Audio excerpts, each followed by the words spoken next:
Ligado na Cidade. Muito bem, de volta com o nosso Ligado na Cidade. A conversa, boa conversa agora com o psicoterapeuta, palestrante, filósofo Carlos Florencio. Inclusive já esteve conosco em outra oportunidade e é bom tê-lo aqui novamente. Carlos, bom dia. Seja mais uma vez bem-vindo à Jovem Pan News Bauru, Carlos. Muito bom dia. Obrigado pela oportunidade e vamos em frente, né? Como sempre, né? Vamos em frente. Em tempos de pandemia, a segunda vez que nos falamos, e agora para tratar de um assunto, Carlos, que a tua assessoria me passou ontem e me chamou bastante a atenção, de uma pesquisa da Save the Children, que quase uma criança a cada 6 crianças espanholas, país que foi realmente devastado pela pandemia, se deprimiu durante essa pandemia, o isolamento. E aí chamou a nossa atenção. Será que não passamos pelo mesmo processo aqui no Brasil, Carlos? Estamos sujeitos a isso, né? Porque a criança, como é sabido, é um ser que está em formação, ela não tem noção de limites, ela não entende limites, ela não entende o não, né? Para ela, tudo é uma grande aventura, tudo é uma grande liberdade. Portanto, ela está completamente pura de julgamento, de crítica, ela está pura na questão de medos, né? Então, inseguranças, ela não conhece, ela não tem esse conhecimento. Ela é um ser 100% espontâneo, né? E a base de dados de informação que ela possui é muito pequena. E não serve muito de referência porque ela não tem essa capacidade cognitiva de ir lá buscar essa referência, fazer uma análise, né, criar uma estratégia e depois fazer o movimento da ação. Então, no momento de pandemia, onde essa criança que é 100% espontânea, 100% livre, e ela quer o quê? Ela quer aventurar, ela quer se movimentar, e ela quer brincar, ela quer descobrir as coisas. Ela está ali num processo de desenvolvimento e o desenvolvimento dela é por meio da descoberta. Ela fechada num ambiente, principalmente se for filho, por exemplo, filho único, que ela não tem uma outra pessoa para brincar, né? E às vezes com certas restrições de acesso à internet, porque principalmente na Europa, né, existe muito mais controle do que talvez aqui no Brasil. Então, a criança fica muito fechada no seu mundo, tem que assistir os seus programas de televisão, muitas vezes tem que ler, né? Porque a criança europeia lê muito mais do que a criança latino-americana, e acaba ela não fazendo esse desenvolvimento interativo e social. Isso faz com que ela possa começar a perder um pouco a motivação, a alegria pelas coisas, né? E isso é um processo que não é assim, num debate pronto, é uma coisa que vai aos poucos, e nós aqui no Brasil estamos sujeitos a isso, né? Eu vejo aqui no meu prédio, por exemplo, que algumas crianças descem para correr e brincar lá embaixo, mas não são todas, principalmente aquelas que estão com avós e com pessoas mais velhas em casa, elas não estão descendo. Então, elas estão aprisionadas. Uma criança não entende por que ela está aprisionada, por que ela tem que ficar aprisionada. Ok, tem um vírus, um inimigo oculto. Ela não entende muito bem isso, né? E lá pelas tantas ela pode até achar que há alguma coisa errada com ela e levar para o lado pessoal, né? E se ressentir, porque uma criança ela sente, ela ressente, ela absorve tudo e ela não tem a capacidade de poder questionar as coisas, né? Então isso estamos sujeitos, sim. Agora, Carlos, eu fui estudar até para que a nossa entrevista pudesse acontecer e me deparei com algumas publicações ou alguns tratando da depressão infantil, remetendo ainda ao século XIX, algumas coisas já no início do século XX, estudos, mas de fato, tratar da depressão infantil, isso é algo relativamente novo, data de 25 anos aproximadamente pelas leituras que fiz. Por que demorou-se tanto para tratar disso, né, Carlos? Eu me pergunto, as crianças, elas sofrem, por exemplo, a perda de um objeto, a perda de um animal de estimação, e essas situações agora em tempos de pandemia, podem colocar a criança nesse estado de depressão, e pouco se falava, tem um tabu em cima disso, não tem não, Carlos? Pouco se falava, mesmo porque nós estamos saindo do modelo antigo para o modelo novo, né? No modelo antigo, era a escola que era muito responsável pela educação da criança, e hoje não. Hoje é a família, no processo neoliberal, né, onde o Estado não tem mais a preocupação da educação com a criança, e sim a família. Então, automaticamente, os pais acham que colocando a criança, ainda acham que colocando a criança na escola, que ela vai ser educada, e por vezes eles acham que eles não têm que se envolver muito com isso. Há uma tendência, como a criança mesma não sabe questionar as coisas, e como ela não sabe questionar, ela não sabe argumentar. Então, ela pode sofrer algumas situações que geram essa retração. Porque vamos imaginar que a criança é como se fosse uma energia de expansão. Então, quando ela encontra uma repressão, seja ela qual for, ela retrai, mas ela não entende o porquê que está retraindo. Então, toda criança, né, quando ela passa por esse processo de retrair, já é um indício de um trauma que vai e que pode ligar e desenvolver uma depressão. Então, hoje fala-se muito sobre o bullying, né? O bullying é uma discriminação, né? Faz o outro se sentir mal com aquilo que ele é, né? E isso gera uma retração. Muitas crianças sofrem de depressão por conta desses pequenos comentários, desses nomes que vão recebendo na escola pelos colegas, né? Outras se sentem, são mais tímidas e, consequentemente, acabam não comunicando muito, né? Então, ficando mais fechada no seu mundo. Então, isso é uma tendência. Não se falava muito sobre a depressão infantil, porque normalmente a criança, no período que a criança está, é um período muito ativo dos pais. Né? O pai está trabalhando muito, está lá por volta dos seus 30, 40 anos de idade, a mãe também, então por vezes passa um pouco desapercebido. Ela só pergunta: está tudo bem? Ah, tá tudo. A criança vai dizer que está sempre tudo bem, porque ela não sabe expressar o que está mal, né? Porque ela não tem essa, ela não vai chegar e vai fazer todo um discurso: olha, não, eu não estou bem, eu estou mal por causa disso, por causa daquilo outro, porque eu sofri isso, sofri aquilo. A criança não vai fazer isso. Então ela só vai retraindo, tá tudo bem, ela fica neutra, mas só que ela vai guardando aquelas coisas e ela não exterioriza, ela não expressa. Então, como fica muito sutil essa percepção, os pais normalmente não se atendem a esse detalhe, achando que é uma depressão. Por exemplo, a criança diz que está com dor de cabeça, que está com enxaqueca, está com dor de estômago. Ninguém vai achar que essa criança está falando isso porque ela está com depressão, mas isso é um sinal de depressão, entende? Uhum. Entendo.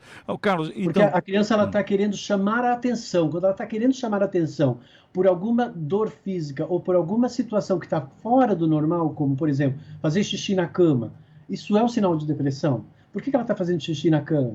Né? Porque ela tá aterrorizada, ela está com medo, ela está querendo chamar a atenção de alguma forma. Né? Então, é igual um cachorrinho que nós temos em casa, que ele vai lá e come o seu sapato, que você mais gosta, por vezes. Né? Porque está lá impregnado com o seu cheiro. Porque ele, dessa forma, ele acha que ele vai ganhar a atenção, porque o cachorro está depressivo. Porque ele precisa de afeto, precisa de carinho. E a criança, às vezes, ela vai fazer isso, vai lá e, de repente, quebra uma coisa que a pessoa gosta, faz uma bagunça na cozinha, suja tudo com uma tinta, alguma coisa, né? E ri, faz piada daquilo, não sei o quê, porque ela está querendo chamar atenção, porque ela está se sentindo sozinha, ela está precisando interagir. Isso são indícios de uma depressão. A carência afetiva, certamente, um dos grandes gatilhos para isso. E em tempos de pandemia, a gente fica imaginando: isolamento, a família está reunida, a família está isolada, confinada, sob o mesmo teto. Entretanto, essa carência afetiva com todos próximos pode se dar em função das tecnologias e pais que não largam celulares ou ainda trabalhando em home office, sugerir para aquela Exato. criança que ela está sendo, entre aspas, desprezada, não é, Carlos? Ela vai sendo colocada um pouco de lado, né? Porque a criança ela não entende, né, esses compromissos, ela não entende o que é responsabilidade, né? O que é que ela entende? Os pais em casa, eles estão em casa, eles não estão no trabalho, né? Então, quando o pai chega em casa, né, à noite, é o momento de interagir com o pai, é o momento do pai interagir com as crianças, é o momento do pai interagir com a esposa, com a família, né? Então, O pai estando em casa ou a mãe estando em casa porque estão trabalhando em home office, a criança não entende. Ela entende que eles estão em casa, ela não entende que eles estão trabalhando, entende? Uhum, sim. Então, automaticamente, ela vai querer essa atenção. Ela não vai saber. Então, aí, às vezes, tem que saber dizer: olha, a mamãe está em casa, o papai está em casa, mas, assim, por conta desse bichinho que está aí no ar, né? A mamãe e o papai agora vai ter que trabalhar em casa. Então, quando a mamãe e o papai estão aqui no computador, nós estamos trabalhando. Então, e às vezes não dá para a gente conversar com você e tal. Então, assim, procura fazer as tuas atividades e tal, né? Aí pergunta para a mamãe se a mamãe pode, o papai pode e tal. Ou seja, tem que educar essa criança. Não é, sai para lá, ah, não posso, não sei o quê. Aí a criança vai retrair, vai reprimir, aí ela vai sentir que cada vez que ela se aproxima dos pais, a presença dela não é agradável. E aí, se ela é uma presença desagradável, porque ele diz, não posso, agora está me incomodando, sai daqui e não sei o quê, a criança vai achar que ela é um incômodo, que ela não é uma coisa boa. Então ela vai achar que tem alguma coisa de errada com ela. E aí ela vai se retrair, aí ela vai começar a reprimir as suas emoções, reprimir a sua motivação, e isso tudo poderá se agravar a um processo depressivo também. Ô Carlos, e além disso tudo, as crianças acompanharam uma abrupta suspensão das aulas, né? Eu estava indo para a escola até hoje e amanhã não fui mais. O meu caderninho lá ficou, os meus amiguinhos eu não vi mais. Isso também deve ter potencializado e muito, tanto na Espanha quanto aqui, muito provavelmente, essa sensação de perda, não é? Então, porque assim, basicamente a criança ela se acostuma de ir para a escola, ela sabe que na escola ela está indo para aprender, mas ao mesmo tempo ela está interagindo socialmente com outros seres da mesma idade, onde ela sente uma certa cumplicidade, onde ela consegue ser 100% ela mesma. Por quê? Porque estão na mesma frequência. Né? Enquanto que os adultos não, né? Ela sempre vai sentir que ela é um pouco diferente, né? Na relação com os adultos. Então, ela vai sentir com certeza, principalmente se ela for uma criança sozinha, esse ambiente não 100% favorável para o estado em que ela se encontra. Então, o ecossistema, né, que é uma coisa de natureza nossa, ela vai sentir que o ecossistema, o ambiente, né, onde ela está, é um pouco ameaçador, não está tão tranquilo, não está tão leve, tão à vontade. Por quê? Porque ela tem que reprimir ela mesma. Então, ela vai sentir vontade, claro, de saudade de ir para a escola. Como também, por exemplo, mesmo na época que tinha escola, quando uma criança não quer ir para a escola, ela não quer ir para a escola por quê? Porque talvez ela tenha sofrido de bullying ou porque ela também está com depressão. E aí ela não quer ir porque ela está sem motivação, ela tá triste. Então isso também é um indício de depressão. Agora, Carlos, qual a tua orientação para pais e mães, né? Claro, os dois, que entendem que a palavra resiliência, criar uma criança que tenha a musculatura suficiente, psicológica para enfrentar desafios, tal, que ela tenha que passar por tudo isso sem contar com o apoio. Por exemplo, pais que, eu nunca tive isso na minha infância, então meu filho também será criado assim. A gente ouve disso, né? Meu filho, eu vou criar ele homem de verdade, ele que passe por essas situações. Qual a tua orientação para esses que ainda agem dessa forma, Carlos? Aprender a amar, né? Porque isso é indício de uma pessoa que foi mal amada e ela não está sabendo amar o próximo. Uma criança é um ser que está em formação, ele não é um ser adulto, né? Então você não pode esperar que uma criança tenha um comportamento que seja adulto.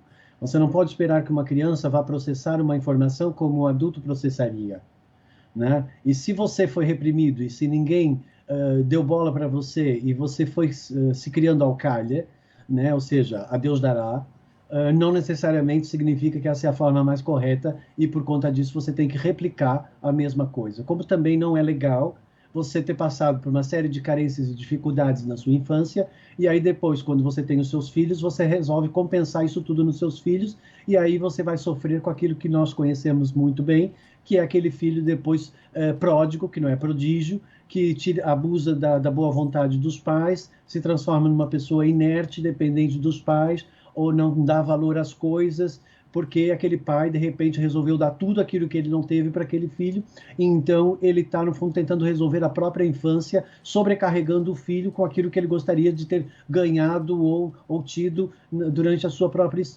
infância. Então, assim, tanto o pai como a criança vão precisar depois de tratamento psicoterápico, né? Carlos, tem uma participação do ouvinte Jovem Pan que vai na mesma linha e tem um comentário. O Tiago Vendrame vai contar pra gente. Qual é, Tiago? É do Rony. Pessoal, estou ouvindo a entrevista e estive pensando. Tenho 53 anos e na minha época de criança, a gente tinha apelidos na escola, meus pais trabalhavam e nem se falava em depressão infantil. Gostaria de perguntar, o que mudou para essas depressões surgirem? Seria a aceleração da vida moderna? Não, querido. A depressão já tinha. A depressão estava lá. Sim. Você provavelmente tinha essa depressão, só que você não sabia. Nenhum louco sabe que está louco. Nenhum depressivo, por vezes, sabe que está depressivo, né? Então, muitas vezes a pessoa está sofrendo por um mal e ela não percebe que está sofrendo por um mal. Muitas pessoas me procuram, porque a minha especialidade é justamente traumas, né? São mecanismos de autossabotagem, que ficam lá presos no inconsciente da pessoa, e aí a pessoa diz assim, não, mas eu não sei por que eu fico sempre atraindo pessoas que me tratam mal, né? Eu faço de tudo para estar bem com meu marido, nos meus relacionamentos, e mesmo assim a pessoa me trata mal. Porque essa criança, com certeza, foi tratada mal, e aí ela aprende que tratando bem os outros, talvez ela consiga se sentir amada e valorizada. E aí ela passa pela vida tentando agradar os outros, porque ela acha que dessa forma ela vai conseguir resolver aquela carência que ficou registrada lá no inconsciente dela na infância. E ela nunca vai resolver isso, porque ela vai acabar atraindo pessoas que vão abusar da boa vontade dela, que não vão dar reconhecimento para ela, pessoas que vão usá-la para benefício próprio e não vão retribuir isso para ela, e ela vai continuar achando que tem alguma coisa de errado e vai continuar promovendo coisas para os outros sem perceber que isso tudo é porque ela ficou com um trauma lá naquela infância. Como você mesmo falou, você teve alguns apelidos na escola, esses apelidos. Existe uma coisa que é terrível, uma das coisas que eu sempre procuro ensinar, né, para os meus clientes, para quem tem filhos. Não dê nomes, não nomeie as pessoas que você gosta. Não nomeie. Você é preguiçoso. Ah, você é o inerte. Nossa, você não faz nada de... Não nomeie. Porque quando você diz você é preguiçoso, o inconsciente ele vai associar isso a um nome. E isso pode fazer com que a pessoa acredite naquilo. O inconsciente acredita que aquilo é uma verdade. Embora conscientemente a pessoa perceba que ela é trabalhadora e tal, mas ela vai ficar com aquele estigma, né, de não querer mostrar que ela é preguiçosa, porque ela vai ficar competindo com aquele inconsciente que diz que ela é preguiçosa, porque alguém chamou ela de preguiçosa e o inconsciente aceitou como uma verdade. Então, não nomeie, não diga nunca nenhum nome. Nossa, você é igual àquela outra pessoa. Não compare, porque isso tudo pode, sim, marcar. Infelizmente, né, eu acho que o ser humano ele não foi muito bem educado. Ele precisa ser muito bem educado, né? Infelizmente, não existe um acompanhamento desde a infância, não existem regras realmente que ensinem as pessoas o que é consciência, ato-consequência, ação-reação, causa e efeito, para que as pessoas analisem, para que as pessoas percebam as influências que elas podem causar e os danos que elas podem causar, e isso desde na fase infantil até a fase adulta, a percepção da relação dessa potência, dessa força na relação com esse meio, né? E, claro que isso é o meu trabalho, né? Porque o meu método, inclusive, que eu criei é potencial humano de vida, né? Perceber que você é uma força, uma potência expressa numa condição humana e que tem que respeitar a vida e a existência. Então, se você, como uma força, você de repente faz um comentário e que aquela criança, aquela pessoa se sente mal com aquilo que ela você é uma força, uma potência destrutiva. Então, a pergunta é, você quer ser uma fonte destrutiva na vida do outro ou uma fonte construtiva? Se é construtiva, não critique, não julgue, não discrimine, aceite pela diferença, seja flexível, aprenda a amar. Aliás, Carlos, nós temos uma habilidade ímpar de guardar adjetivos pejorativos que recebemos ao longo da nossa trajetória e talvez a mesma habilidade de esquecer os elogios recebidos, não é? Porque poucos são os elogios, mesmo porque as pessoas, elas têm medo de elogiar o outro, porque quando você elogia o outro, nossa, você é muito bonito. Ah, você é muito bonito, ela vai usar como referência desse bonito ela mesma. Então, para ela, o mais bonito é mais bonito do que ela. Para ela, o mais inteligente é mais inteligente do que ela. Então, toda vez que ela elogia alguém, ela está denunciando que ela é inferior. Então, muitas vezes as pessoas preferem falar mal do outro, porque isso coloca ela acima, do que propriamente ela falar bem do outro, porque isso vai colocar ela abaixo. Então, essa perspectiva do ego, né, significa que essa pessoa ela tem ainda não bem desenvolvido esse processo de consciência, entende? Então, ou seja, no momento que eu digo assim, nossa, que homem bonito, é um homem bonito. Qual é o problema de eu dizer eu, um homem, dizer que um homem é bonito? Qual é o problema de eu, mulher, dizer que uma mulher é bonita? Qual é o problema de eu achar que aquela pessoa é interessante? Qual é o problema? Não existe problema. Mas aí, não, olha, o homem não pode achar um outro homem bonito. Epa, tá estranho. Né? Não posso achar ele mais bonito, porque senão eu vou estar denunciando que eu sou mais feio. Então, existem aí mecanismos inconscientes na pessoa que ela vai usar sempre a sua base de dados de referência. Né? Então, ela acaba preferindo muito mais. Você pode ver que muito mais facilmente as pessoas usam adjetivos pejorativos, né? Ou seja, falam mal, do que propriamente falam bem. Por que será que as pessoas têm essa tendência de falar tão mal das coisas? Porque elas usam sempre a referência delas, porque elas precisam sempre tentar se sentir um pouco superior à relação daquilo que ela está comentando. Entende? Uhum. Estamos conversando com o psicoterapeuta, palestrante e filósofo Carlos Florencio. Carlos, e Existe uma voltando... técnica, meu querido, existe uma técnica, né? Tudo é técnico, né? Então, para mim, então por isso, Sim, para mim não, é fácil ver nessa perspectiva, né? eu gosto muito de te ouvir, Carlos, gosto muito mesmo. Carlos, e voltando à questão da depressão infantil, e também é importante destacar, diante do que o ouvinte, o Rony, colocou, me chama a atenção o seguinte, eu quero que você contribua, por gentileza. Claro. A prevalência dos sintomas depressivos, essa prevalência é discutível, né? Existe uma grande diversidade na taxa de incidência, sintomas dos mais diversos possíveis, que acabam, às vezes, confundindo até o próprio diagnóstico, não é, Carlos? Existe, como eu mesmo falei, né? A pessoa está reclamando de dor de cabeça, de enxaqueca, dor no estômago, né? Sei lá, faz xixi na cama, de repente suja a roupa dela que ela estava usando, né? Não vai no banheiro a tempo, né? Fica indecisa. Normalmente, não. O que é que nós pensamos quando é depressão? A pessoa depressão, com depressão, ela está triste, fechada no seu quarto, num escuro, não quer falar com ninguém, está de cabeça baixa. É essa a imagem que nós temos. Né? Quando eu falo assim, depressão, né? Só em falar a palavra depressão, qual a imagem que surge na sua cabeça? De uma pessoa no escuro, triste, chorando, olhando para baixo. Você percebe que o seu inconsciente já criou essa imagem? Porque ele já nomeou que uma depressão é esta imagem. Então, quando alguém diz assim, aquela pessoa está depressiva, você já vai tentar imaginar aquela pessoa dessa forma. Só que a depressão não é só isso. A depressão é aquela pessoa que perdeu vontade de fazer coisa, aquela pessoa que está irritada, aquela pessoa que está agressiva, né? Aquela pessoa que de repente não quer mais fazer as coisas, perde a vontade de fazer as coisas, né? A pessoa que não está querendo comer, variação de peso, né? Então ela perdeu o apetite, né? Tem dificuldade às vezes de ficar longe dos pais, fica se escondendo atrás dos pais, fica sempre grudando assim na roupa dos pais quando chega alguém de fora, ela sempre se sente um pouco ameaçada com o mundo exterior. Então, são várias as formas. Uma pessoa, por exemplo, quando é agressiva e autoritária, né, você alguma vez, e agora essa é uma pergunta que eu dirijo a você, quando você viu alguma pessoa assim, super autoritária, super irritada, super agressiva, você alguma vez parou para perceber que ela é uma pessoa depressiva? Não. Né? Por quê? Porque isso não está dentro do quadro daquilo que nós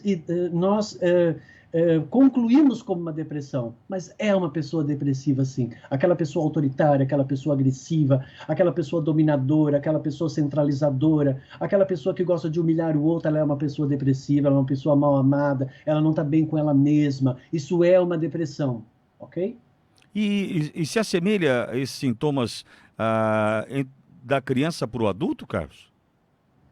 Sim, claro, a criança ela começa a bater o pé, ela começa a ficar imonada, ela né, faz beijos, faz caretas e não sei o quê, e começa a ser teimosa, né? Então, isso, por um lado, também é a criança querendo ser respeitada, né? Por um lado, também é a criança querer que a sua vontade também seja privilegiada, né? Porque ela é um ser que está ali, ela está dizendo, pô, eu também existo, né? E tal. Por um lado, é um pouco isso. Mas, por um lado, também essas birras, às vezes, pode ser um quadro também depressivo, que essa criança não está querendo que nada entre no seu mundo e ela já está tentando se fechar no seu mundo, e quanto mais ela se fechar no seu mundo, mais tarde, aí ela vai arranjar, de repente, alguma situação onde ela vai se sentir bem, aí ela vai começar, na adolescência isso acontece muito, ela vai começar a fazer, praticar muitos jogos pela internet, ficar muito tempo no computador, não interagindo com ninguém, né, vivo, tudo virtual, né, ficar muito no celular, muito nessa ilusão de que ela está interagindo com os outros, mas ela não está interagindo. Por quê? Porque nessa era virtual, né, o virtual ele é uma ilusão, ele cria uma falsa ideia de que de repente você é realmente um ser super legal, super feliz. Então você posta uma foto que você está super feliz, você posta um pensamento, uma coisa, e as pessoas dão like, nossa, as pessoas gostam de mim. Então isso vai nutrindo um sentimento ilusório, né, e falso, que nutre uma coisa que não é verdadeira na própria pessoa, porque não necessariamente aquilo é uma verdade. Né? Então, quando a pessoa sai do ambiente social e ela se fecha muito, né, e automaticamente ela está dentro de um quadro depressivo. Meu querido, todos nós estamos por um quadro depressivo. A pandemia do coronavírus, ela veio mostrar que todos nós estamos depressivos de uma certa forma, porque todos nós estamos fechados dentro de casa, no isolamento, com medo, não sabendo o que é que vai acontecer. Portanto, a situação ela não está muito boa, né? E isso já favorece uma situação de depressão. Se a pessoa já tem indícios de depressão, essa situação da quarentena vai com certeza otimizar isso tudo. Carlos, e qual a importância do conteúdo que essa criança assiste na TV, por exemplo? Hoje nós temos, além dos canais destinados ou dedicados às crianças, os conteúdos em Netflix, enfim. Qual a importância disso? Qual é a atenção que os pais devem ter diante do que a criança está assistindo na TV? Isso pode deixá-la mais agressiva, arredia, ou aparentemente mal educada, né, do ponto de vista de termos, expressões ou falas. Qual é a importância de cuidar do conteúdo do que o filho assiste? Uma criança, como eu falei, ela não tem um filtro, ela é extremamente influenciável, né? Portanto, ela absorve tudo, ela não tem filtro, para ela tudo é verdade. Então, dependendo do filme que ela está assistindo, né, do programa que ela tá vendo, ela pode acreditar que aquilo tudo é uma verdade. Então, os pais é que têm que fazer um filtro. Eu acredito que hoje seja muito importante que os pais limitem o tempo, né, que a criança vai poder utilizar digamos, da televisão, né? Mas não reprimir e não deixar a criança sem fazer nada. Então, convém dar alguns jogos que sejam jogos, que não são jogos onde está destruindo alguma coisa, porque isso já vai fazer com que ela crie uma tendência de ser uma criança competitiva. Pode ver que os jogos infantis para meninos são sempre do menino vencendo alguma coisa, por isso que os homens são muito mais competitivos do que as mulheres. As mulheres brincam de casinha, né? As mulheres brincam com boneca, menino brinca de carrinho, então, consequentemente, o menino está sempre querendo sair, sempre querendo passear, sempre querendo ir para a rua, andar de carro e não sei o quê, enquanto que a menina está sempre querendo ficar em casa, cuidando da casa, arrumando da casa, fazendo comidinha, fazendo não sei o quê e tal, tal, tal. Então, são dois contextos completamente diferentes, né? E acabam criando uma distinção separada e antagônica muito grande, que acaba também criando conflito depois, mais tarde, porque quando o homem casa, ele vai querer continuar andando de carrinho, mas a mulher quer que o homem fique dentro de casa brincando com ela de casinha. Então, nossa, vai entrar em conflito aí, porque o cara quer ir para a rua, ele quer andar de carro. Então, o nosso inconsciente e as nossas influências, elas vão moldar, sim, a nossa personalidade. E uma criança, ela precisa ter tempo de leitura, né, uma leitura em livros de acordo com a idade dela, onde ela vai despertar, né, desenvolver a sua inteligência, a sua capacidade cognitiva, como também alguns programas que ajudem ela a perceber a relação com algumas coisas, alguns desenhos animados e tudo mais. E nos jogos, jogos que ajudem ela a desenvolver um raciocínio. Cuidado com os jogos de violência, de agressividade, né? Porque com certeza isso vai influenciar essa criança mais tarde. Nós estamos precisando viver uma época de muito mais paz e harmonia entre as pessoas, né? E hoje a gente vê que as pessoas, elas estão com muito mais facilidade em conflito com os outros e com ela mesma do que em paz e harmonia com ela e com os outros. Por quê? Porque estão sempre competitivos, competindo um com o outro. Eu até escrevi isso no meu livro, que é o Tudo Certo, né? Porque acaba cada um, que é o nome do meu livro, que é Tudo Certo, todo mundo acaba, eu sou dono, eu tenho o meu certo, você tem o teu certo, fico discutindo qual é o meu certo, qual é o teu certo, cria um conflito. E é aquilo que eu falo, né? Uma razão que discute contra outra razão, já perdeu a razão e não tem mais razão para discutir. Então tem que tomar muito cuidado com as influências que você vai causar nessa criança. Uma das coisas que eu acho que é terrível na criação de uma criança é você pensar que essa criança é um adulto. Nunca um pai pode achar que essa criança é um adulto. Nunca pode pensar que aquela criança vai agir como ele agiria. Do gênero, como você não percebeu isso? Por que você fez isso? Por que fez? Porque fez, né? Ela não parou para pensar por que ela fez, né? Por que você não faz? Por que você faz sempre isso? A criança não sabe. Então tem que dizer, você fez isso daqui? Diga para a mamãe por que você fez isso? O que você estava pensando nessa hora? Por que você fez isso? Ou seja, você tem que ir ao universo da criança, entender como é que ela vê aquela situação. Isso é empatia, é você se colocar na posição da pessoa, tentar ver o mundo a partir dos olhos dela, e a partir daí, então, você então analisa a situação, e aí você, ato consequência, vê que aquilo não é muito legal, aí você então diz assim para ela, olha, se você agir assim, você vai causar isso. E isso aqui vai dar esse efeito. Você percebe que isso não é legal? Percebo, mamãe. Então não faça assim, porque isso não é legal. Né? Então, vamos imaginar que isso está acontecendo contigo. Você acha isso legal? A criança vai dizer, não acho legal. Então, meu querido, então não faça para o outro.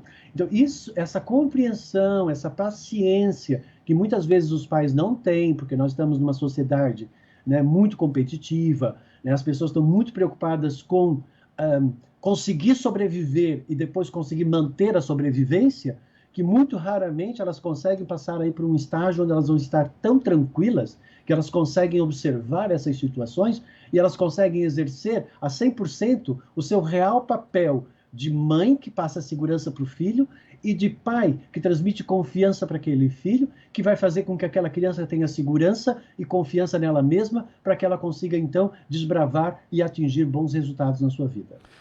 Carlos, eu juntei aqui alguns dos sintomas que você apontou durante a nossa conversa, aliás, repetidas vezes, e acho que é importante isso. Juntei aqui, o humor deprimido, né, na maior parte do dia, falta de interesse nas atividades diárias, alteração de sono, apetite, falta de energia, alteração na atividade motora, por exemplo, esse sentimento de prazer, sentimento de inutilidade, dificuldade de concentração, né, enfim. Os pais que nos ouvem agora, caminhando para o final da nossa conversa, qual é a tua orientação diante deste pré-diagnóstico, se assim posso chamar, né, feito pelos pais em casa, neste momento? O que esse pai, o que essa mãe deve fazer seguindo a tua orientação, Carlos? Deve conversar muito com essa criança, sentar com essa criança, ler uma história junto com a criança. Aqueles moldes antigos, eles são muito bons. Né? É sentar na cama junto com a criança, ler uma história junto com a criança, colocar a criança para dormir, né? Assistir talvez um programa junto com a criança, interagir, fazer com que a criança perceba que o universo dela não está em conflito com o universo do adulto, né? E que o adulto consegue entrar no universo dela, e quando ela entra no universo do adulto, o adulto tem que saber fazer com que a pessoa não se sinta mal, do gênero, isso é conversa de adulto, sabe? Não se meta aqui porque isso não é para você, ou coisa do gênero, sem a criança saber. Portanto, ter essa compreensão, então ter muita compreensão.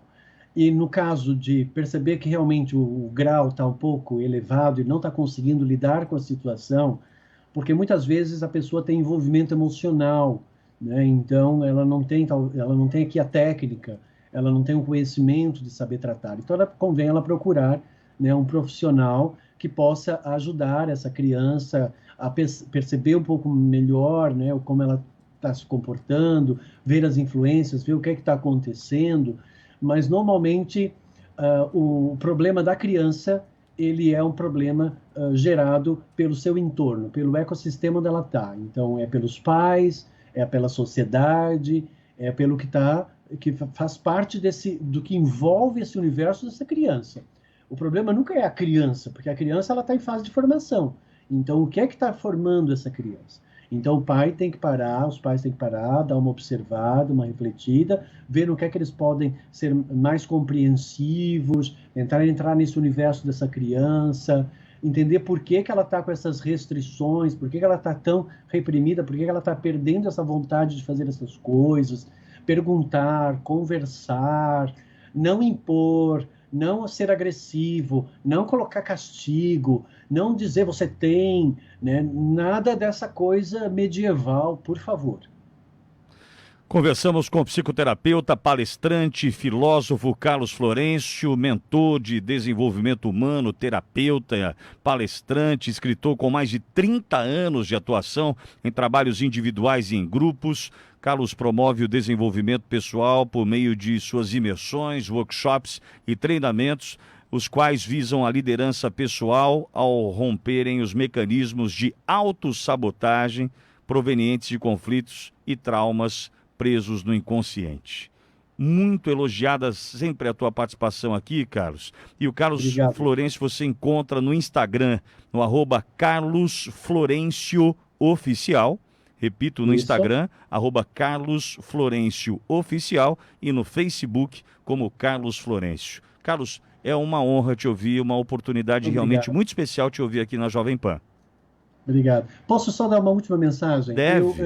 No domingo às 18 horas eu estou promovendo uma meditação reflexiva, que é a Mindfulness, que é uma meditação minha, onde eu estou ajudando as pessoas a meditar, mas com sentido, com significado. Então isso ajuda, é uma meditação terapêutica no meu canal do YouTube. É só entrar lá no Carlos Florencio e às 18 horas todo domingo, então aí está uma ferramenta gratuita que eu estou ajudando aí as pessoas nesse momento de solidariedade que todos nós estamos precisando. No YouTube como Carlos Florencio, Carlos? Isso, Carlos Florencio, todo domingo às 18 horas. Perfeito. É a minha live de meditação conduzida. Muito obrigado pela dica. Carlos, bom final de semana para você. Obrigado igualmente. 11h12, Carlos Florencio conversou conosco. Rápido intervalo, na volta tem mais da programação da Jovem Pan. Continue conosco. Ligado na cidade.